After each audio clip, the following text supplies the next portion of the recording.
hello friends, today's topic is Singleton class.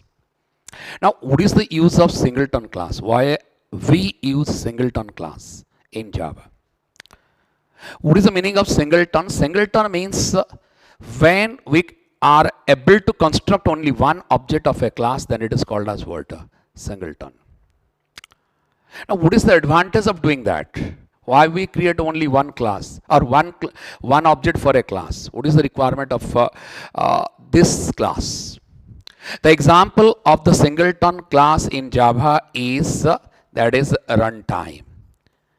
Runtime is a class and it is a Singleton class. But what is the basic advantage of doing that? Why we use a Singleton class? And what is the requirement of making a class as a Singleton class? The first one is it is basically used for utilize the memory. That is the first thing, utilize the memory. That is the biggest advantage of word. It is used for utilize the memory. And the second part is word, why we use it. Advantage is performance. Its performance is far better than word, than other applications. It increases the performance of the application and utilization of memory. Now the second one is what? Performance of the application is that is good. That is the second advantage. But my question is where we use Singleton class. I just give you a good example of the Singleton class. Basically we are using it in case of multi-threaded application and database application. Even if in web-based application also we are using it. Now when there are lots of clients are available, they want the similar type of service. There is, take an example, 100 clients are there. 100 clients wants to access the login page at that time. In a web application, it is not required to create 100 number of different objects for providing services to 100 requests. Only one object is created for that login page. Now there is a login object is created. Only a single object is created that can provide the services to multiple number of clients. So in that particular case, we have the requirement of word Singleton. You can think that particularly in case of web-based application, we are using word Singleton class. Database connection, we are using that is Singleton class.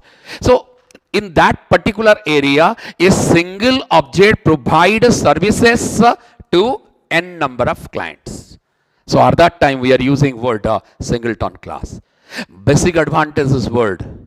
Only single object is created means memory utilization is there. And you know that its performance is far better because a single object provides the services toward multiple number of clients. Now, in that particular case, we have the requirement of Singleton class. Getting? Now, question is how can we create a Singleton class in Java? What is the basic requirement of creating a Singleton class? When as a developer, how can I design a Singleton class? So, for designing a Singleton class, we have to follow some steps. Then in some areas, it is not fully defined. That is how you create a Singleton class. Most of the guys tell that by defining a private constructor, we can make a Singleton class. That is wrong. There are some steps are there. Now, what are the steps are there? I just show you. Check here. Just you write like this. Take an example.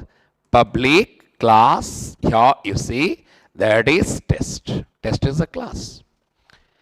Here I just do one thing. I write here implements fine. That is clonable. You know that in my last video, I already covered what is clonable. You know that clonable is what type of interface? Clonable is a marker interface. You know that. By inheriting from clonable interface, we are able to create the clone of the object. So as a programmer, if I want to create a clone of the object, then I should go forward That is clonable interface. So test is a class which is inherited from which interface? That is the clonable. Because I already covered, you can create the object in Java either by calling the constructor through new keywords, or you can create the object by object cloning. A duplicate object can be created. So in two ways we can create different objects. The first way is by calling the constructor, another way is what? Object cloning. So as a developer, I have to abstract every areas. I give the restriction that if I use clonable also, it is not able to create a duplicate object. That we have the intention. By inheriting from clonable, if I create a duplicate object, then also it is a problem. Because it tells that only one object is created. Now, what is my next job? Here you see, that is what I have to declare a static reference. Because the static reference I declared, because I have to use it outside the class. Now, what I can do here, that is I write here private, that is a test, that is TT. Now see, now you know that test is the name of the class, TT is what? A reference of the class. But when I make it private, you know that private means what? That never be invoked outside the class. That is not possible. So I declare the reference as private. You know that if I am not initialize the reference at the class loading time, as it is static, if I make it static, then fine. If I make it static, then what is the advantage? At the class loading time, the class loader initialize it by which value? Default. Now you know that what is the default value of that reference is, reference default value is what? Null. Now what is my next job? What I can do here, I just write here private, here you see, that is test. Now when I define the constructor by private modifier, then that constructor is what? That is a private constructor. When the constructor is private, it never be invoked outside the class. So we have to follow the guidelines. We declare the reference as static and private, and we have to define the constructor. Anyway, I just do one thing. I write here, that is a system. Here you see, that is the out.println. Here you see, I just write here, that is the object is fine, constructed. I just print here, object is constructed. Anyway, I have to construct the object. Now, after the constructor job is over, what is my next job? What I want to do here? Now, I just do one thing. I have to use a static factory method, because I can clone or I can create an object by a static factory method. I just do one thing. Here you see, that is the public. Here you check, that is a static. That is a test. Here you see, create object. Now create object is eligible. It is a static factory method. You know that factory method means what? It is the method of the test class and returning the base address of which class object? Test class object. Now here you see, what is my requirement is what? Create object is a static factory method of which class? Test class. Now what I can do here, I just write here, that is the fine. Here you pass the condition. What is the condition I write? If that is the TT equals null. You know that.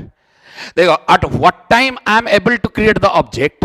If TT is null, for the first time when I run the program, now TT is word null.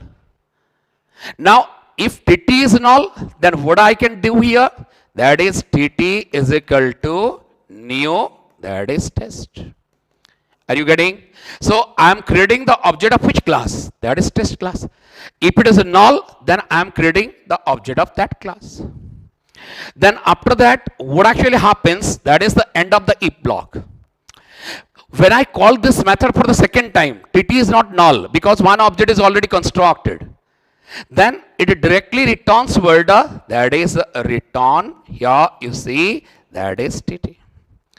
Anyway, that is the end of the method. See here, it's a simple program I write. For the first time, when I call the create object method, TT is null. So I pass a condition. When TT equal null, it create an object.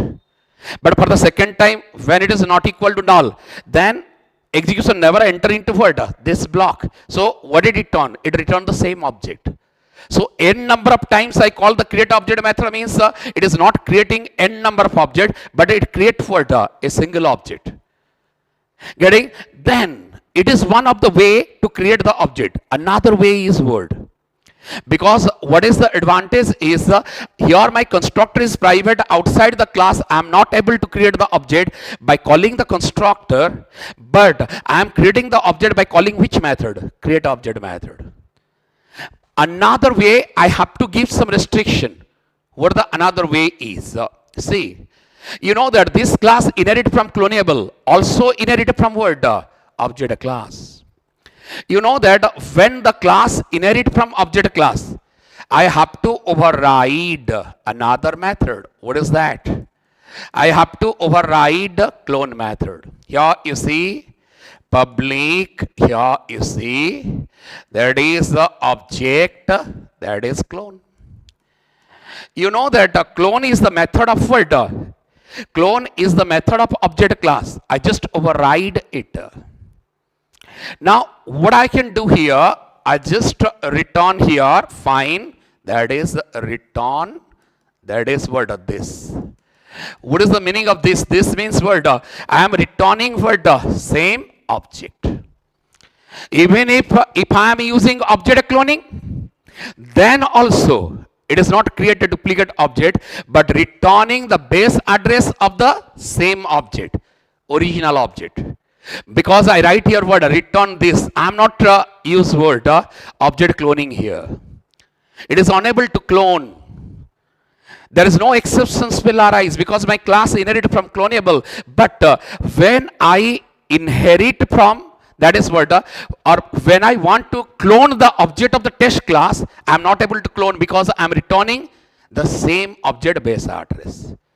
So fully I make it restricted that in this case, how many objects we are creating? We are creating only a single object. So that is the end of word test class. That is ended here. Now, I just show you, every restriction I show you, what actually happens here. This is a class inherited from clonable. I already covered in my last video what is the object cloning and how we clone the object. When the class inherited from clonable interface, then object cloning is possible because it is a marker interface. Now, you know that in two ways we can create the object, either by calling the constructor by new keyword or by word. That is called as object cloning. But I am giving the restriction in case of object cloning and calling of constructor. Anyway, I make the reference of the class is private and static. When the reference is private, it never be invoked outside the class. When it is static, it is a class reference. Next one is, I define the constructor that is private. What it write here? Inside the block, I write object is constructed. Then I define a static factory method. Create object is a method. What is the return type of the method is? That is the reference of the test class. You know that it is static factory method. I define. When I call this method for the first time, TT is null. Then it creates a new object. But when I call the second time, it is not null because it holds the address of the first object. Now, condition is not satisfied. Return also same object. N number of times I call this method. How many object I create? Only single object I create. Next, here it is word clone method. I just override. But here I return word. This same object I return. Now come to the point. I move to the another class. Here you see, I just write here, that is public, that is class, that is demo. Now, demo is a class. I just enter into the main method, public, that is static. Here you see, that is void main. What I can pass here, I just write here, that is string, that is args. Anyway, I just enter. Now, what is my next job? I just write here. There is a test. Here you see A1 is equal to. You know that I never call the constructor because my constructor is private. What I can do here, I have to call the static factory method. Test dot. I just call here, what is the method is, static factory method is what? Create object.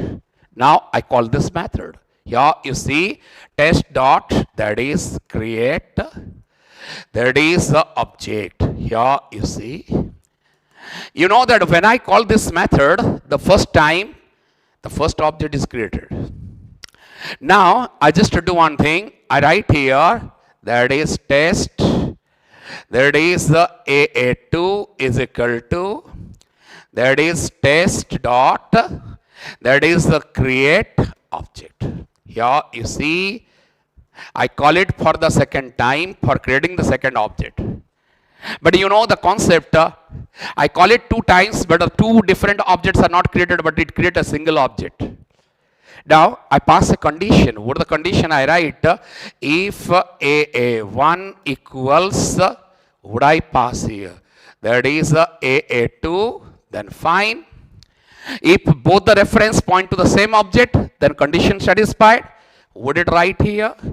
That is a system. Here you see system.out.println. Here you check. It is what? That is a singleton class. Here it is a singleton class. Otherwise, fine. It enter into the else block. Would it write here? That is a system.out.println. Here you see.